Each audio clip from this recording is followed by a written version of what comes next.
안녕하세요. 저는 올해 40대 초반이 된 가정주부입니다. 얼마 전 저희 집안에 아주 충격적인 일이 일어났는데요. 다들 들어보시면 분명 깜짝 놀라실 것 같아 용기를 내어 사연을 올려봅니다. 제가 워낙 답답하고 소심한 성격이라 사람들한테 이런 일을 겪었다고 말을 못해요. 그런데 이제는 이런 성격도 고칠 겸 털어놓는 게 속 시원할 것 같아 끄적여 봅니다. 저는 남편과 결혼 정년기에 결혼을 했어요. 30대 초반에 결혼을 했고 양가 부모님들도 다 좋아해 주셨습니다. 남편은 해외에서 일을 하고 있어서 저희 부부는 주말 부부가 되어야 했지만 저는 걱정하지 않았어요. 남편이 워낙 저에 대한 걱정이 많아서 제가 말하지 않아도 먼저 시댁과 분가를 할 테니 시댁살이는 생각하지 않아도 된다고 못 박았거든요. 시부모님은 며느리 혼자 살면 안 된다고 시댁으로 들어오라고 말씀하셨지만 남편이 끝까지 거부했어요. 저 대신에 저의 방패가 되어서 말을 해주는 남편을 보고 너무 고마웠습니다. 결국 시댁과 오랜 시간 이야기한 끝에 저는 시댁과 걸어서 10분 거리인 집을 고르게 되었죠. 시부모님의 첫인상은 정말 좋았어요. 두 분 다 저를 많이 챙겨주시고 집안에 여자가 제가 처음이라 다들 관심이 많으셨죠.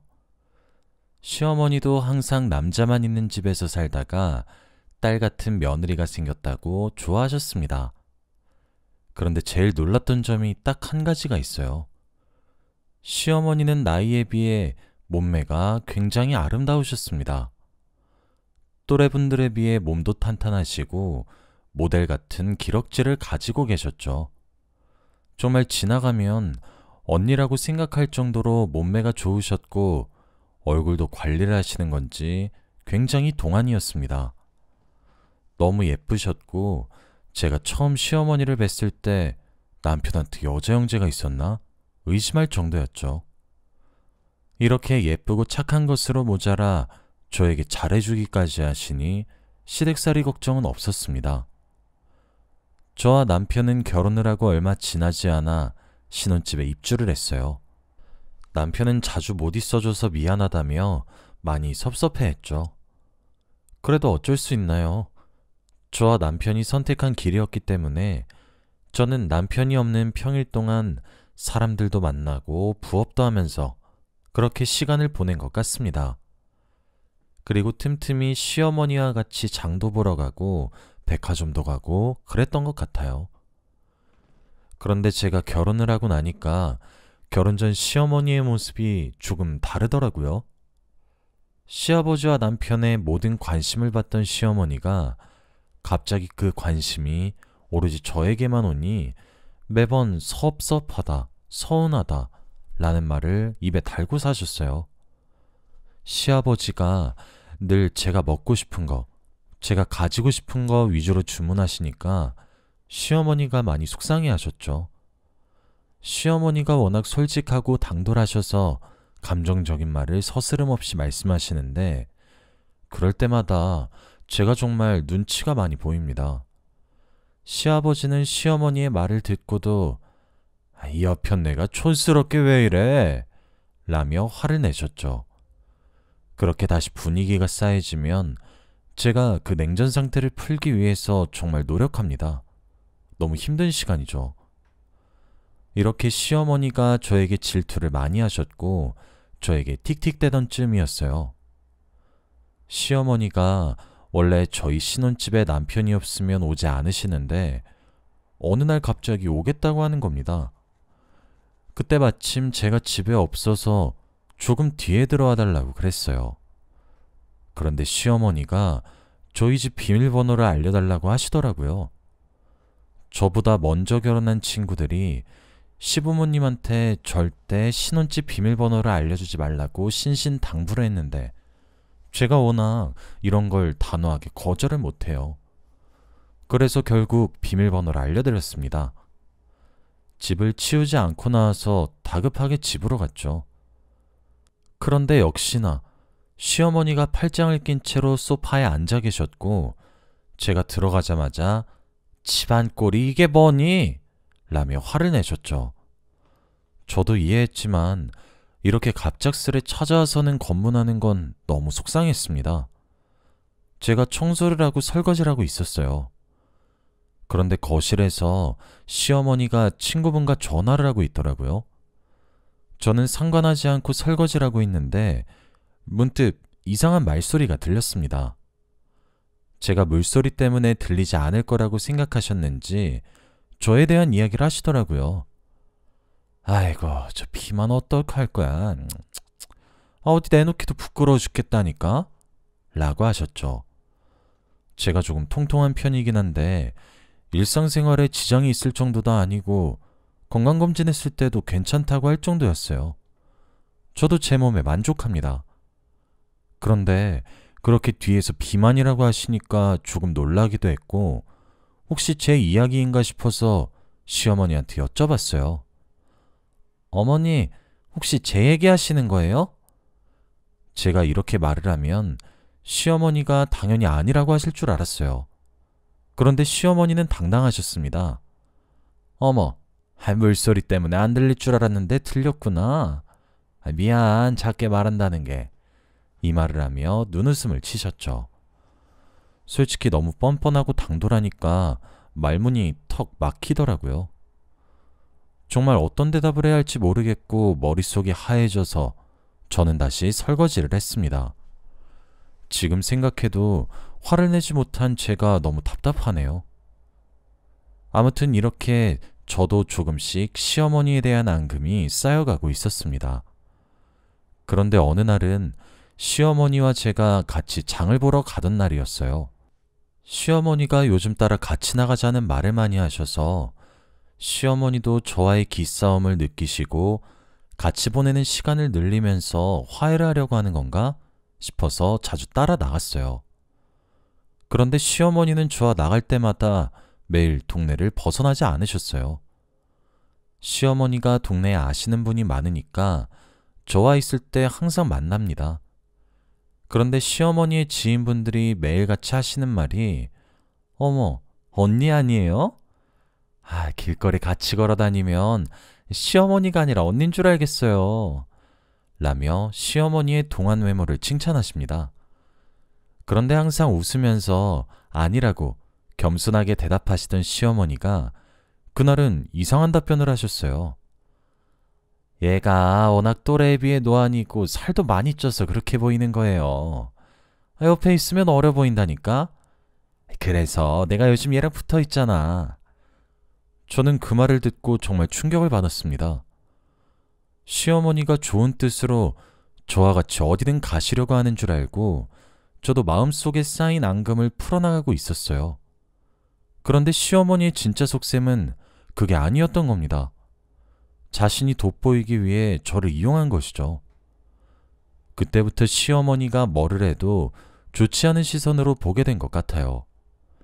시어머니도 그걸 느끼셨는지 대놓고 저를 비하도 하시고 당당하게 용돈도 요구하셨죠. 제가 직장도 없고 남편이 벌어단준으로 용돈을 조금씩 쓰거나 부업을 하면서 번 돈으로 용돈으로 써요. 그런데 그 돈까지 탐내시면서 다 달라고 하시는 겁니다. 난 평생 네가 벌어다 주는 돈으로 살 거야. 우리 아들이 번 돈 말고. 라며 당당하게 말하는데 정말 화가 치솟더라고요. 제가 대놓고 시어머니한테 쓴소리는 못했지만 도저히 참을 수 없었습니다. 정말 화가 나고 하루하루 더 심해지는 강도에 견딜 수 없었어요. 그래서 매일 밤 전화를 하면서 잠드는 남편에게 다 말했어요. 그동안 제가 시어머니한테 당했던 모든 일들을 말이죠. 남편은 제 말을 듣고 본인 일처럼 엄청 화를 냈습니다.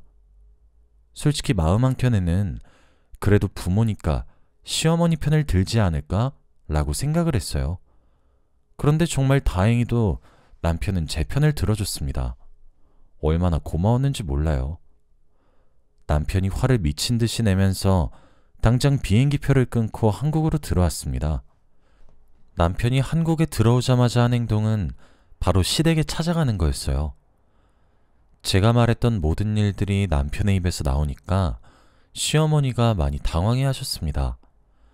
그리고 아무것도 모르셨던 시아버지도 많이 화가 나셨죠.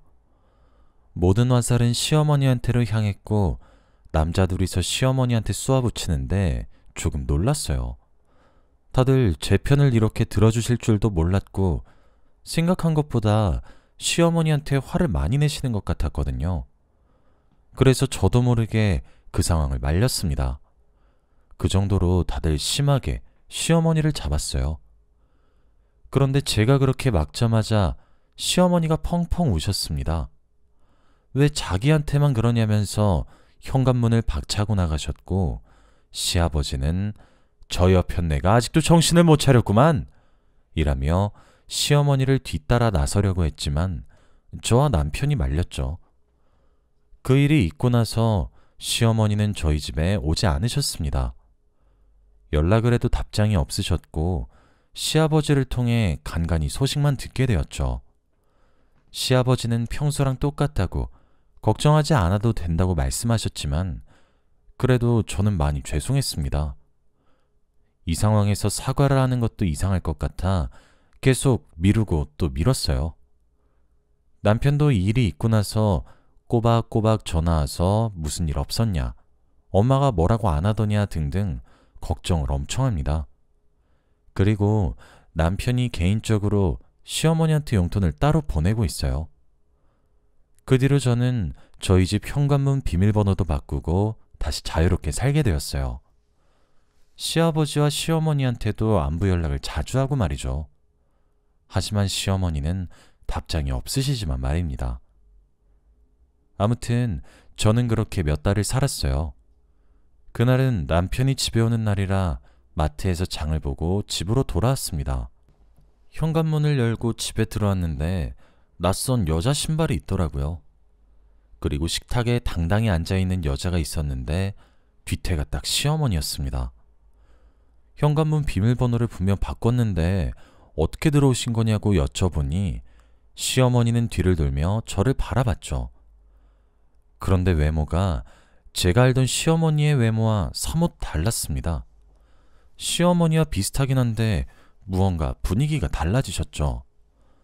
순간 말문이 막혀서 어떤 말을 해야 할지 모르겠었는데 시어머니도 제 눈빛을 읽으신 건지 웃으시더라고요. 나 많이 예뻐져서 놀란 거야? 이 말을 하시며 거울을 보시는데 정말 놀랐어요. 시어머니가 저와 만나지 않으시려고 한 이유가 바로 성형을 하셨기 때문입니다.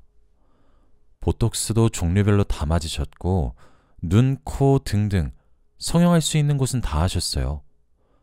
그렇다 보니 아예 다른 사람이 되어 제 앞에 나타나셨는데 솔직히 많이 낯설었습니다. 시어머니처럼 느껴지지 않았고 개인적으로 성형 전 모습이 조금 더 아름다우셨죠. 너무 과하게 하셔서 오히려 부자연스럽게 느껴질 정도였습니다. 그런데 시어머니는 거울을 보시며 나 예뻐지지 않았어? 그런데 남편은 성형 더하면 앞으로 안 볼 거라지 뭐니? 예뻐진 마누라 보면 좋아할 거면서 안 그래? 라고 하셨죠. 시아버지도 시어머니의 외모가 이전이 더 낫다는 걸 아실 겁니다. 그래서 말리고 싶으셨던 거겠죠. 그치만 시어머니의 고집은 꺾을 수 없었고 결국 남편이 보내주시는 용돈으로 성형을 한 거예요.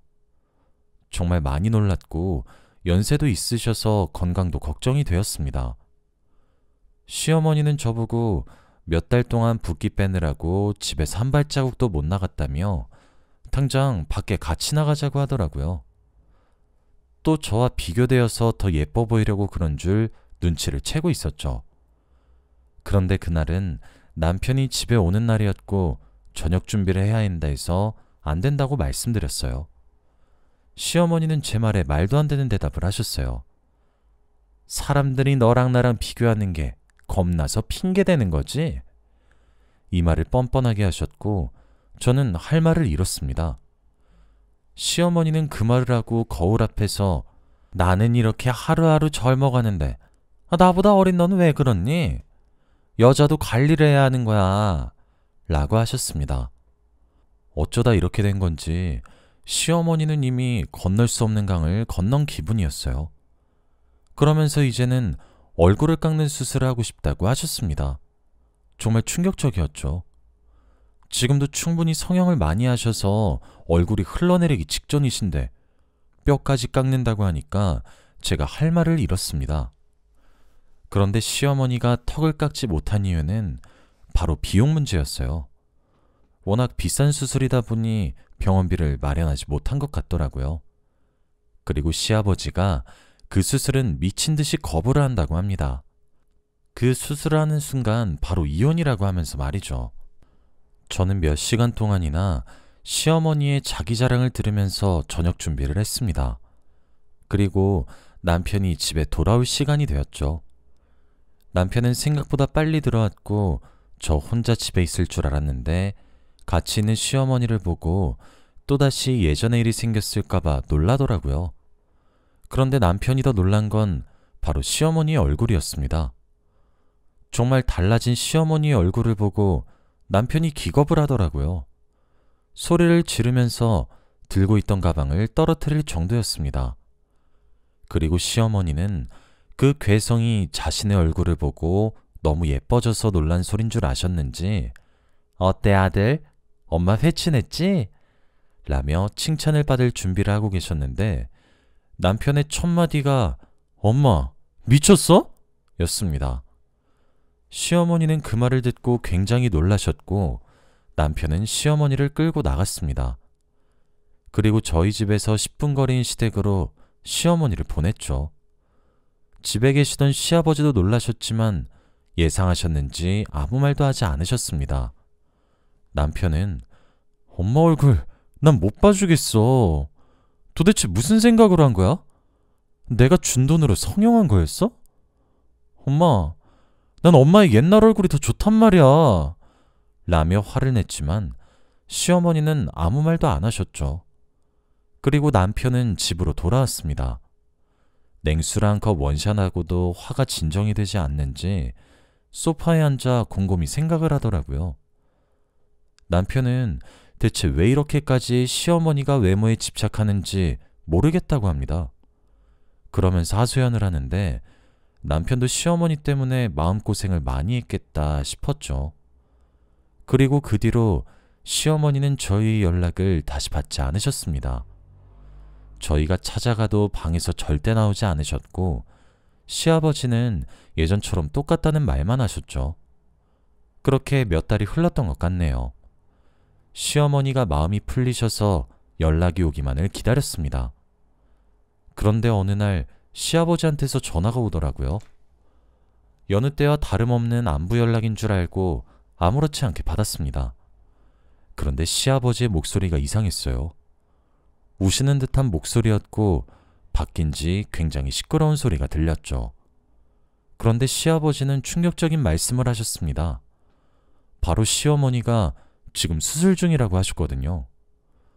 저는 너무 놀라서 급히 옷을 챙겨 입고 바로 택시를 타고 대학병원으로 갔습니다.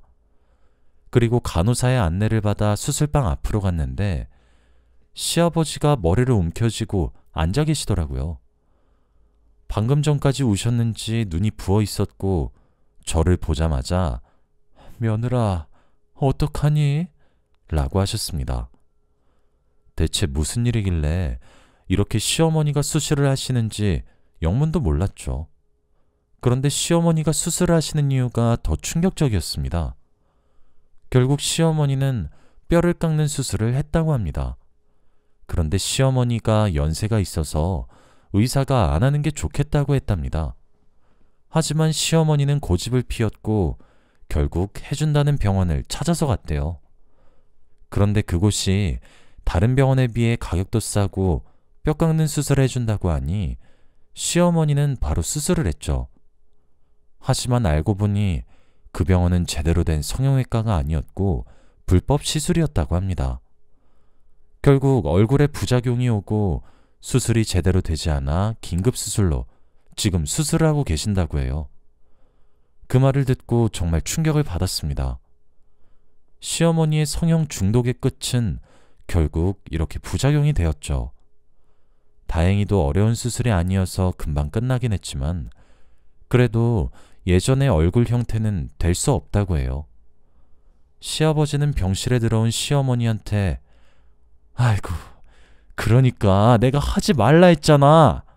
라며 윽박을 지르셨지만 시어머니는 등을 돌린 채 눈물만 흘리고 계셨죠. 시어머니의 수술이 잘 끝나도 집안 분위기는 좋지 않았어요. 남편과 시아버지는 그런 시어머니한테 화도 제대로 못 내고 답답하게 하루 이틀을 흘러갔습니다. 시어머니는 그 뒤로 성형수술은 절대 하지 않으셨고 저에 대한 외모를 비하는 일도 없어졌어요. 집에 멋대로 찾아오는 일도 없어졌고 가끔씩 만나서 식사 자리를 가지고 명절 때만 보는 그런 형식적인 시어머니와 며느리 관계가 되었습니다. 그래도 시어머니가 다시 기력을 회복하셨으면 좋겠어서 제가 옆에서 많이 챙겨드리고 애교도 부리면서 며느리로서 최선을 다하고 있어요. 다행히도 시어머니가 마음을 열어주셔서 관계가 회복되고 있습니다. 시어머니는 이번 일로 깨달으신 게 많으신 건지 항상 뾰족하게 날이 서 있던 시어머니는 온데간데 사라졌고 이제는 둥글고 듬직한 시어머니가 되었어요. 그때부터 저와 시어머니의 관계는 시작이었던 것 같습니다. 지금은 그렇게 지낸 지 몇 년이 지났는데 여전히 시어머니와 저는 사이가 좋아요. 앞으로도 계속 이렇게 지냈으면 좋겠습니다. 다들 저의 이야기를 들어주셔서 감사해요. 모두들 행복하세요.